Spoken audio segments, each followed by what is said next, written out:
Dan, thanks for joining us after an enthralling 3-3 draw here against Eastleigh. I guess that really summed up our season. Yeah, but I don't know if it did, if I'm honest. I mean, I enjoyed that game. I'm not sure I've quite enjoyed all season. I think it's been a tough season for us all, and but we've retained our status as a National League club. It's been a tough league to compete in, and but we've been inconsistent, and we have to address that. And but I thought that today that they were fabulous.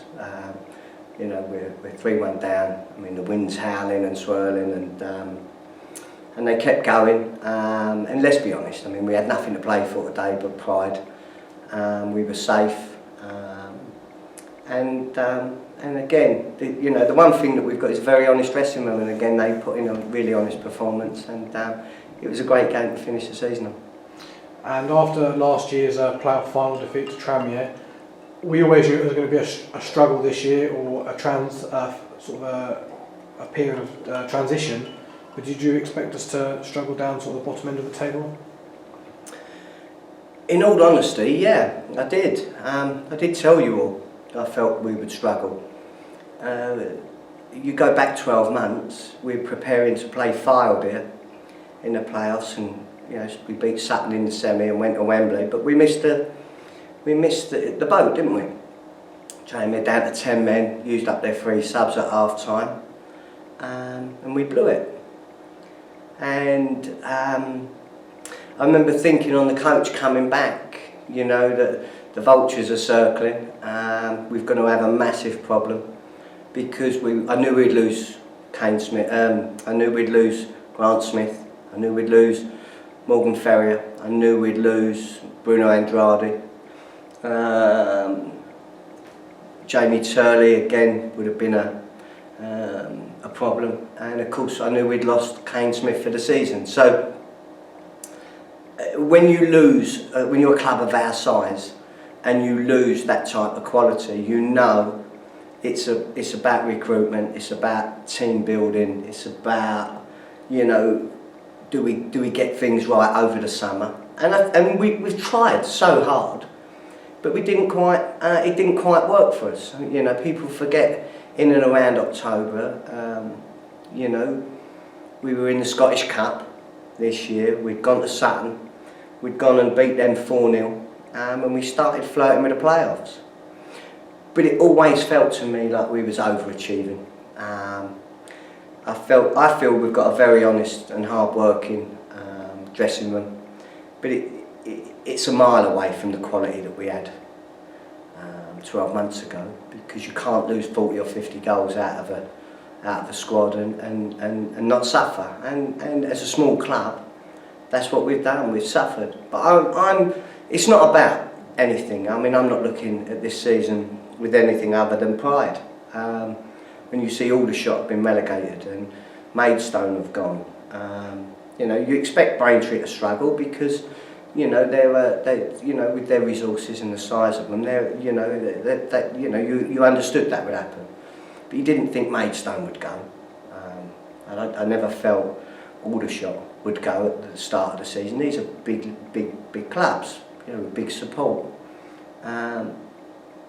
So you look at it all, and you look at the overall thing, and it's about us waking up tomorrow morning, a National League club, and making sure that our recruitment is perhaps a little bit better, that we strengthen realistically, but again with our support base, it's difficult. It's difficult because again now you've got to let the big clubs go and fight over the bigger earners, and then see where we go with it. So that's really where we are. And it wasn't all doom and gloom. Obviously, we managed to retain the Hart Senior Cup, which I think for the 7th time in the club's history. Yeah, we beat our local rivals, St Albans, on Tuesday. My ex-gaffer, Ian Allinson. And if they're listening to this, I hope they go and win their playoff game today against Torquay, or their playoff game, should I say. So if they win their game today, they've got a chance of going into the playoffs. They're a good club, and it was nice to beat them, if I'm honest. I think since I've been here, I've probably been in 8 or 9 finals, and I think that's probably 5 I've won. And I'm proud of that because, it's the Senior Cup in Hertfordshire. We're the senior side now, or club in Hertfordshire, because we represent Hertfordshire in the National League. And we go into that competition always to show it respect. And I think that's shown in that we've been in the final 5 out of the last 6 times, I think. So, yeah, no, that was pleasing. And again, it's always nice for a dressing room to pick a trophy up. And they went and retained the Hart Senior Cup this year. So, no, very pleased. You touched on that just then. We wake up tomorrow morning as a National League club, but I'm sure for yourself and Luke, you'll now have lots of decisions to make, current players and maybe players you'll be looking to bring in for the new season. Yeah, I mean, of course. Luke's got himself. He's got to make a lot of decisions.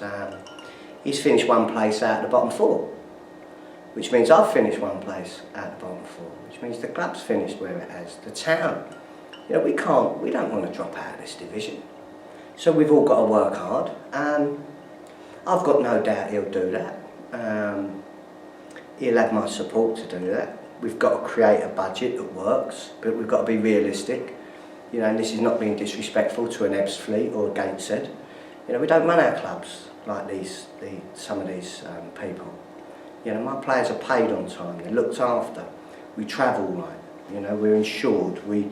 The training facilities are first class. I've got £1 million pitch, and we build for a bright future. But that's not. We don't build and sling it all into a changing room 1 year and then can't pay the players after 6 months. That's not building a club. That's building chaos.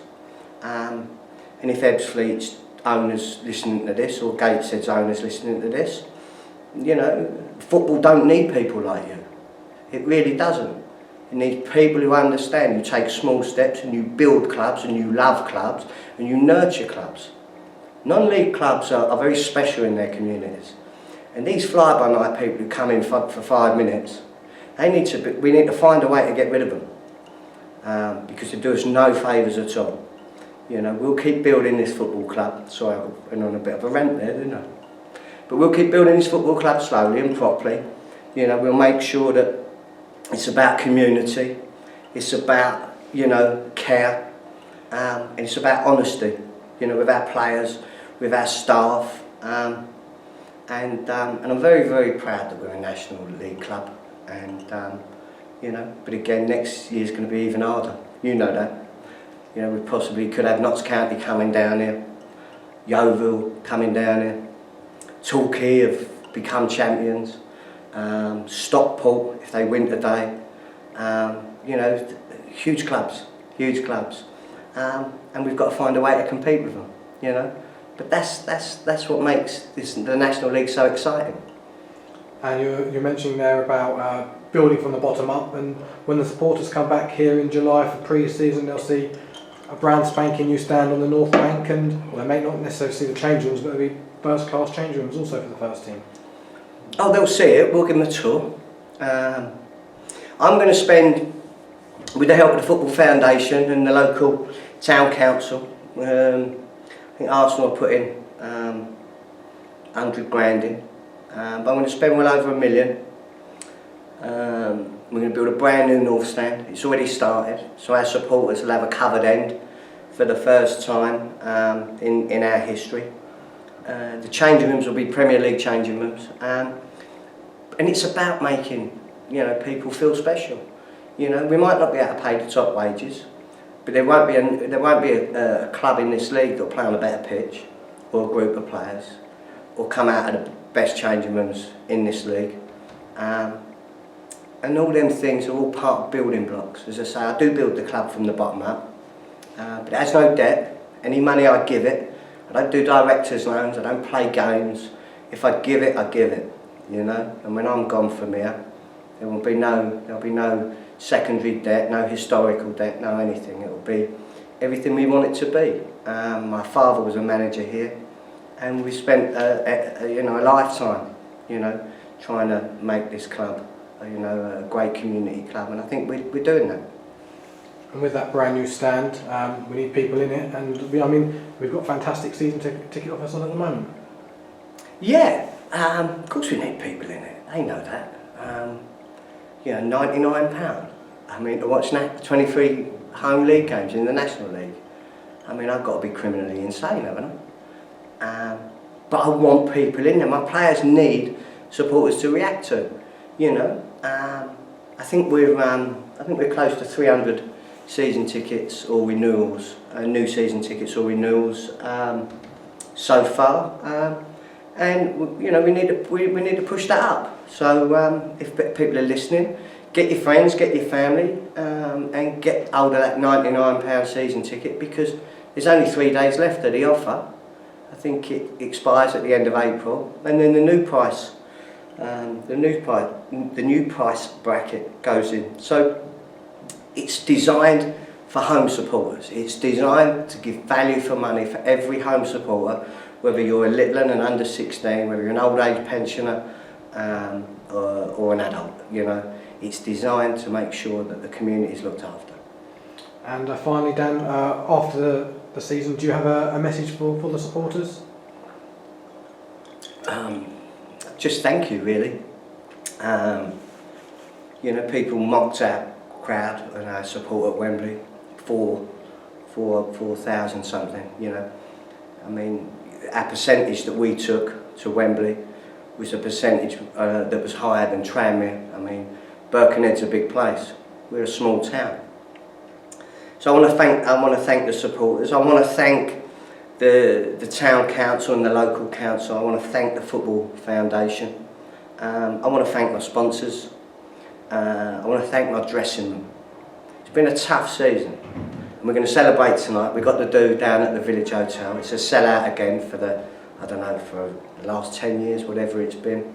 And I want them to celebrate. I'm sending them all away to Port Banús for 3 or 4 days as my thank you. They've kept us in the National League.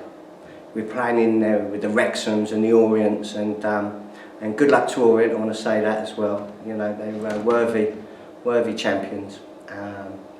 And the rest of it is buy your season tickets.